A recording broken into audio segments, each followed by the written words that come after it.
Donald Trump's message is resonating with young men, and his campaign is reaching them directly, joining forces with Elon Musk and UFC's Dana White, but also through appearances on popular podcasts appealing specifically to young men. Hello, everybody. First off, boys, let's give a round of applause to Donald Trump. Mr. President, thank you so much for being here. Thank you very much. Thank you, Phil. On Friday, Trump joined podcast giant Joe Rogan for the first time, sharing his message with 16 million Spotify followers. All right, we're rolling. Good to see you, sir. Here we go.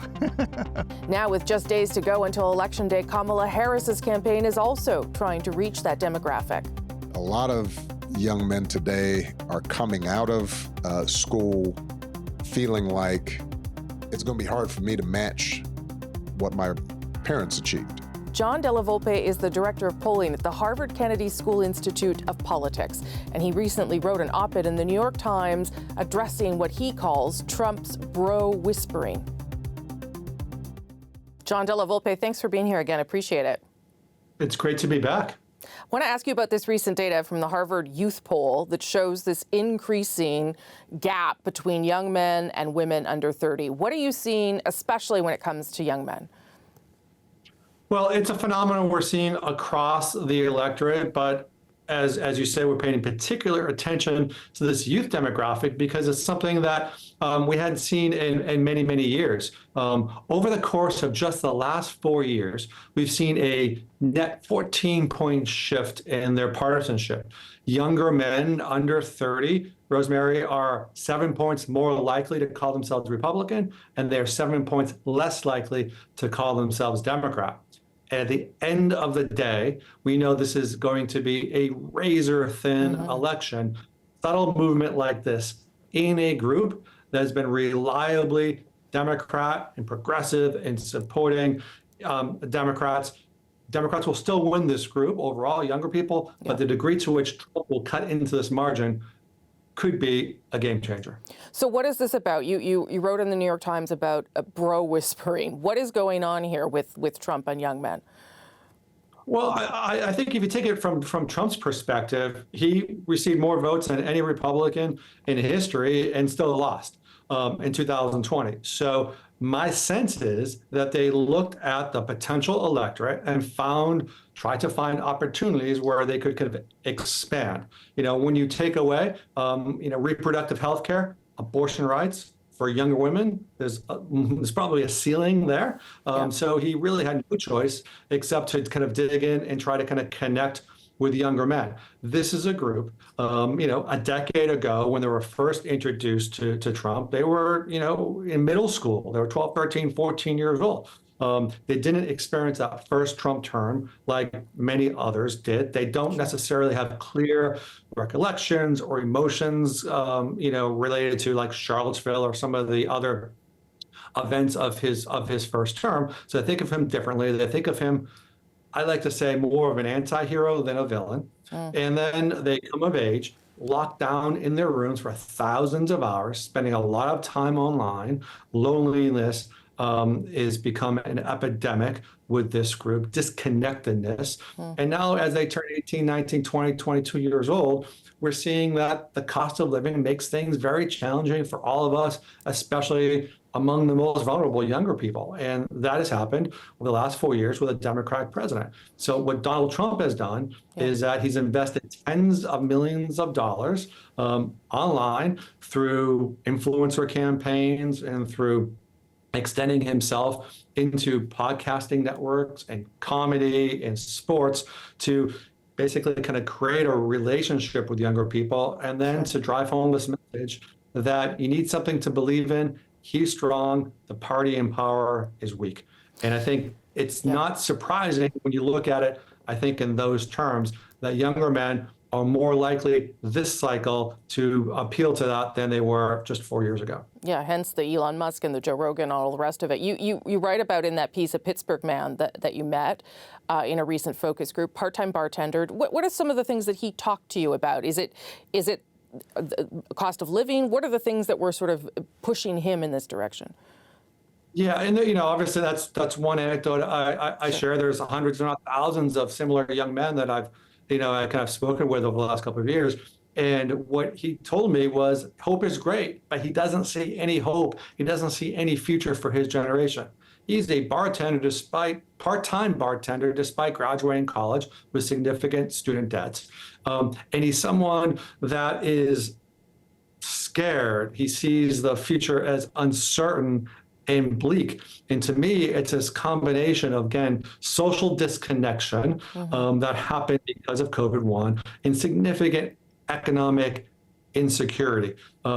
He doesn't see the Democratic Party necessarily as kind of connected with him, listening to him, and addressing those issues.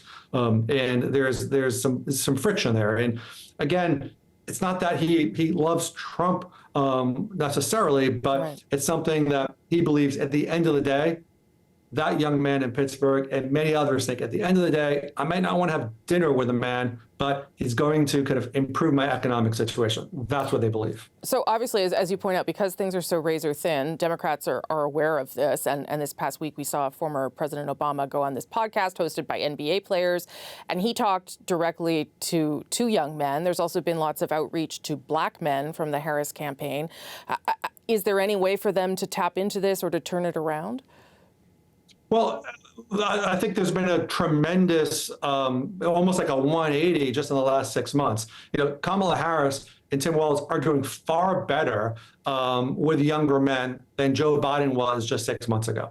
So there has been significant progress in the last 6 months, in the last 3 months, in the last 30 days. There has been progress. But the question is it too little, too late? Because as I said, Donald Trump and his aligned groups have been investing tens of millions of dollars, not just in the last couple of months, but in the last couple of years and beyond that. And they've been pushing a narrative, which I believe sometimes is false. It includes a lot of misinformation, but that's something that in many ways has been baked in, not just for months, but for years. So it is a challenge to affect those attitudes in the last couple of weeks or last couple of days of this campaign. You also say, though, that Kamala Harris has more young people in her camp. What is the likelihood all these people come out to vote is what I wanted to know. Yeah, well, when we look at men, among those who indicate they are most likely to vote, she's doing well and she's winning that group. So those folks who are kind of less likely new voters, those are the younger men that are more attractive to Donald Trump. So it's going to be a challenge. By definition, these younger men who are attracted to Donald Trump don't feel connected to the political system. They don't trust the institutions. It's going to be challenging for him to move those people who don't believe in the efficacy of government to vote for him. So it really depends upon, I think, turnout and how effective his collective operation can be. John Della Volpe, super interesting stuff. Thank you for making the time when it's so busy down there right now. Thanks. Thank you. Women, of course, are also a key demographic being courted in this presidential election campaign. Madeleine Brame was a longtime Democrat supporter, but she's now supporting Donald Trump this time round. I spoke with her from New York earlier. Madeleine Brame, thanks so much for joining us. Oh, thank you so much for having me. Good morning. You were a Democrat for decades, I think, and now you're a Republican and you're voting for Trump in the next election. What was the turning point for you that made you turn to him? Well, after my son was killed, Sergeant Hassan Correa was an Afghanistan war retired veteran. He was murdered in Harlem in 2018. He survived the battlefield of Kandahar of Afghanistan to only come home to be murdered in the street by 4 career criminals who have no business being free, period. I walked away from the Democratic Party because of the treatment or the unfair treatment that myself and my family and my son received from the Manhattan criminal court system. The way they treated those people who killed my son, like their rights and their life was more valuable than my son. And, the sacrifices that he made for this country. So, and as you know, New York City is ran by Democrats and progressives, right? So, I went to all of those elected officials. I went to all those people who I thought would assist me with getting justice for my son, right? And those people actually turned their backs on me, slammed the doors in my face, ostracized, all that. Wouldn't touch the story with a 10-foot pole. Right. So that's the reason why I walked away from the Democratic Party. I mean, it's a very compelling personal story, and obviously I'm very sorry for your loss. But what is it about Donald Trump then that is attractive to you as a presidential candidate? Well, I voted for Donald Trump in 2020, all right, because I just like his style. I just like Donald Trump's style. I like what he talks about. Also, he has my same values. He believes in God and family and country, you know, and those are the values that most people in America, most Americans, were raised on. You know, I'm from the baby boomer generation, so you know, I think that we're the last. We're the last generation that actually, you know, believes in and practices all those traditional values that we were taught, you know, growing up. And, you know, we've moved very, very far away from that, you know, and we believed in God and country and family. We didn't focus on race and gender and all this other stuff that, you know, we're forced to deal with now. So that's what attracts me to Donald Trump. Also because he's a money man. He's not a politician, all right? He knows about money. Yeah. Well, he does seem to be attracting in this campaign, Madeline, Black American men. Absolutely. I wonder what you think it is that he's saying to Black American men that is appealing right now. Well, I think he's saying what, you know, more in the sense of what I'm saying. You know, my brother, all right, he works for the Long Island Railroad. So he got a you know, pretty decent job, all right? When Trump was in office 4 years ago, my brother owned properties, a couple of houses here in Long Island. Now, this is something rare for a Black man, all right? And he has a family that he raises and everything, you know? And they were able to live comfortably in, you know, a lifestyle where, you know, him and his family could appreciate for his hard work, right? But now, 4 years later, my brother had to let some of his properties go because he could not afford the taxes, all right? And he's struggling just like everybody else, right?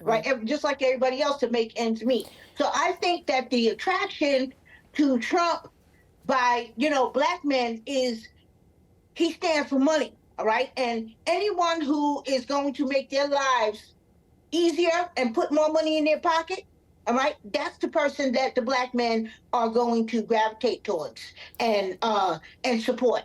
And we just like Trump. We just like his style. We just like who he is, the way he talks. He got swag. All right. He got swag, got MAGA, and he's a New Yorker. We just like him. I appreciate you making time for us this morning. Thank you. You're welcome. You're welcome. Anytime. Who could possibly think that this man would care more about our men and boys more than Kamala Harris? And while we're at it, I want to think about who do you think possibly would care more about our reproductive health? Former First Lady Michelle Obama campaigned with Kamala Harris in swing state Michigan last night with, as you heard there, a focus on abortion rights and reproductive rights.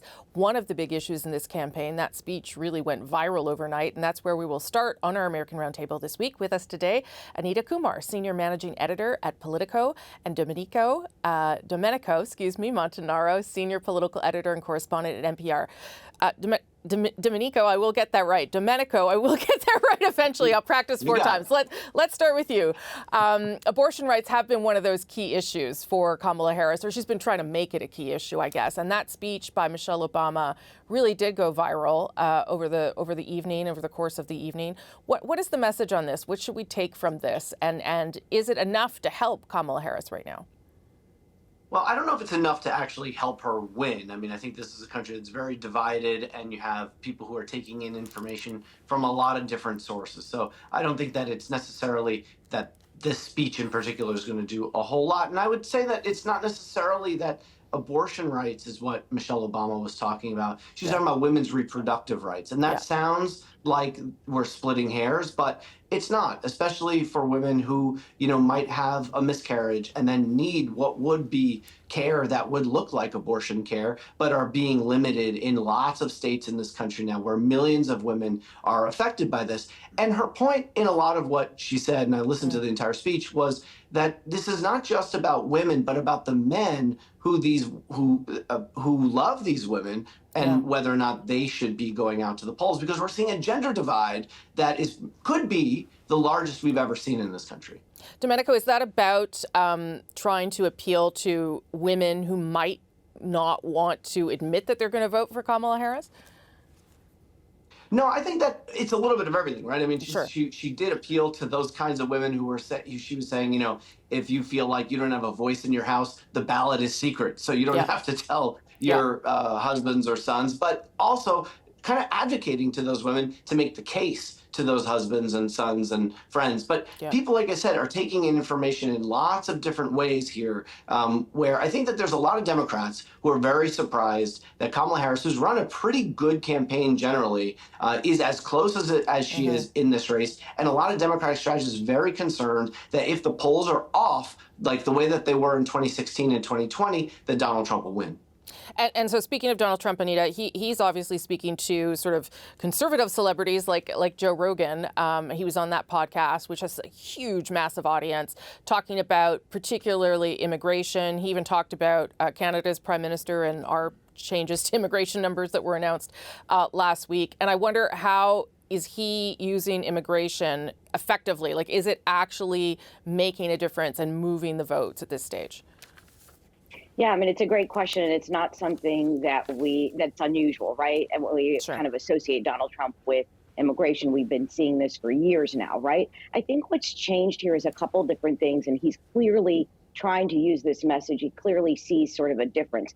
Before, he was sort of talking about years ago, he's going to build the wall and keep people out. What we're hearing now in his rhetoric, and it's really gotten more ramped up, more aggressive as the days have gone by, closer to the election, is he's talking about people who are already here and pushing them out, right, and deporting them. That's really a message that's changed, and he clearly feels like that's a message that's going to work. Look, if you look at the polls, it's probably the second or third top issue for voters after the economy. We have abortion and reproductive rights, as we were just talking about, and immigration is right up there. So he's clearly seeing that as an issue that could work for him. And one of the other things he's seeing is that the Democratic Party over the years has shifted a little bit to the right on this issue. We saw Joe Biden and Kamala Harris saying they needed to take a tougher action on immigration. And so he's sensing that, and he's hoping it's going to work. It's a little bit unclear still if it is going to. Anita, Kamala Harris in Philadelphia again today, trying to focus on Black and Latino voters. I think it's her 20th visit to Pennsylvania. What are you watching for in that? I mean, this is like the biggest swing state, right, in terms of electoral votes. Yeah, right. I mean, definitely the biggest swing state. We say there's about 7 or so that are key here, and we would say probably Pennsylvania is the key of those 7. Yeah. More money's been spent there. We're seeing the candidates go there. I'm really looking at sort of what her closing messages in the next week and what Donald Trump's is. We had some reporting in Politico, actually, that people are really worried. Top Democrats are really worried in Pennsylvania that she didn't use the surrogates, the elected officials there correctly, and that they're worried that this is going to really kind of backfire and not work well. And so I'm really looking to see in the next week how she kind of turns that around. If that's true, what is that message she's going to have? Because we'll see her back there, of course, over the next, week or so, 10 days. Domenico, we were talking to Madeline earlier, a Trump supporter who was on her way to Madison Square Garden in New York for that big rally. What do you make of him spending time there? Because obviously it's a Democratic state. But he's there for a reason. So what is the reason? Well, and despite that one individual with, certainly a difficult personal story and having flipped her position, it's different than the state as a whole. New York City is very Democratic, like 5-1 Democrat generally. And so there's not likely a real chance that Donald Trump is going to win New York State. I mean, anywhere from, 15 points or so is what people are predicting that state will go by.